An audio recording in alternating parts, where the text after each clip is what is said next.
Hello friends, welcome to my channel Madhu's me time. আজকে বানাবো মাছের কচুরি। দেখে তো বুঝতেই পারছেন মাছ এখানে রয়েছে, এটা দিয়ে আমি বানাবো আজকে মাছের কচুরি। তো তার জন্য আমি এখানে 700 গ্রাম মতো, এটা হচ্ছে পাঙ্গাস মাছের ফিলে, সেটা নিয়েছি। এটা আপনারা রুই মাছ দিয়েও বানাতে পারেন। রুই মাছের পেটি দিয়ে হলে সুবিধা হয়, তাতে কাটাটা ইজিলি বাছা যায় আর কি, সেই জন্য। বা দাগাও আপনারা ইউজ করতে পারেন। তো তার জন্য আমি আগে মাছগুলোকে একটু কেটে নেব ছোট করে।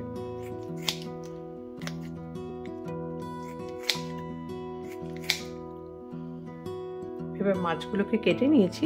এটাকে একটু অল্প ফুটন্ত গরম জল দিয়ে এটাকে আমি একটু কিছুক্ষণের জন্য ডুবিয়ে রাখবো।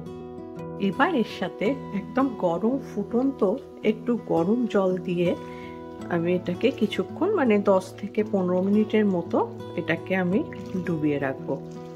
আর নিয়ে এটাকে এরকম চাপা দিয়ে রেখে দিতে হবে 10 থেকে 15 মিনিটের জন্য।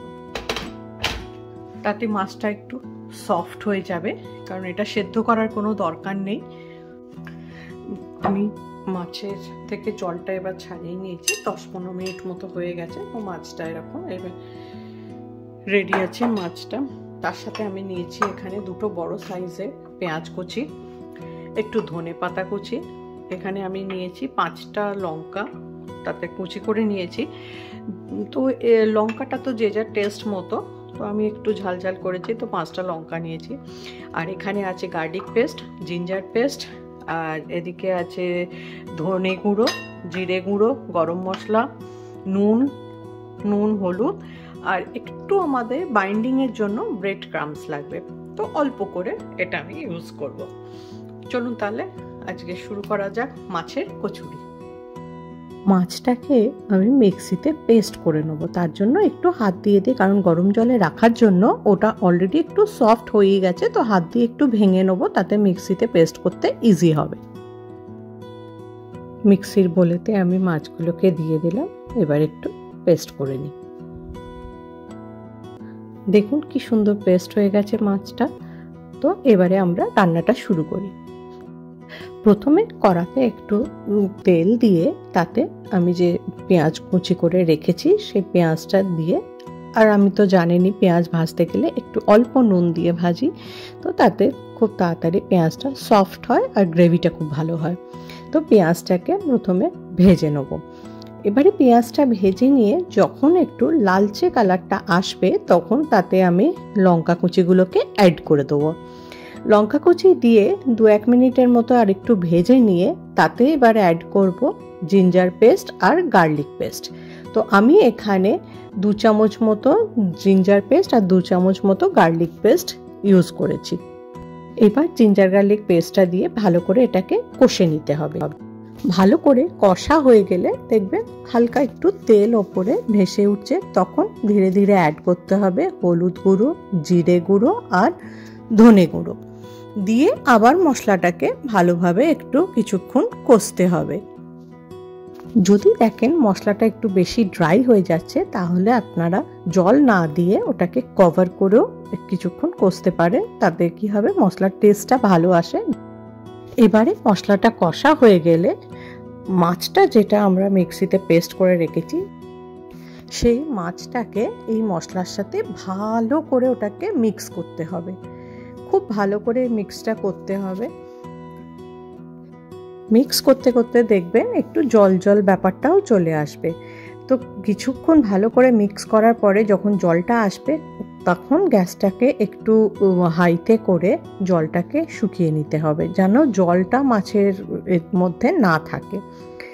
যখন জলটা পুরো শুকিয়ে যাবে, তখন তাতে অ্যাড করে দেবেন 2 চামচ মতো গরম মশলা গুঁড়ো আর নুনটা আগে দেবেন না, নুনটা পরে দেবেন। নুনটা আগে দিলে জলটা আরও বাড়বে, ওই জন্য। এরপরে ধনে পাতা কুচি যেটা কেটে রাখা আছে ওটাকে অ্যাড করে দিয়ে ভালো করে মিক্স করে নিতে হবে।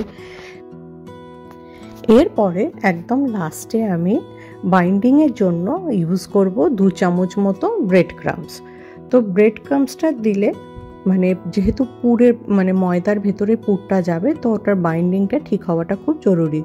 তো ব্রেড ক্রাম্বসটা দিলে সেই বাইন্ডিংটা খুব ভালো হয়। ব্রেড ক্রাম্বসটা দিলে তারপর কিছুক্ষণ নেড়ে নিলে রেডি হয়ে গেল আমাদের মাছের কচুরির পুরটা রেডি। নিয়ে এবারে এটাকে আলাদা একটা বাটিতে ঢেলে ওটাকে ঠান্ডা করতে দিতে হবে। এরপরে আমরা ময়দাটাকে মেখে নেব।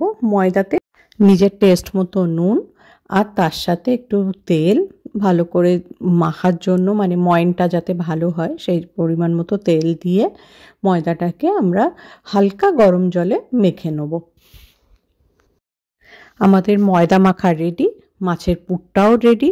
এবারে আমরা ছোট ছোট লেচি করে তাতে পরিমাণ মতো মাছের পুরটা ভরে আমরা লুচির মতো বেলে নেব। বেলে নিয়ে এবারে ডিপ ফ্রাই করে নেব তেলেতে।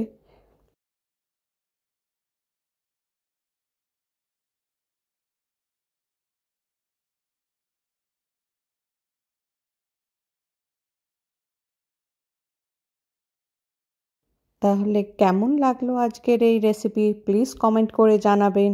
আর যদি ভালো লাগে লাইক, শেয়ার অ্যান্ড সাবস্ক্রাইব করতে যেন ভুলবেন না।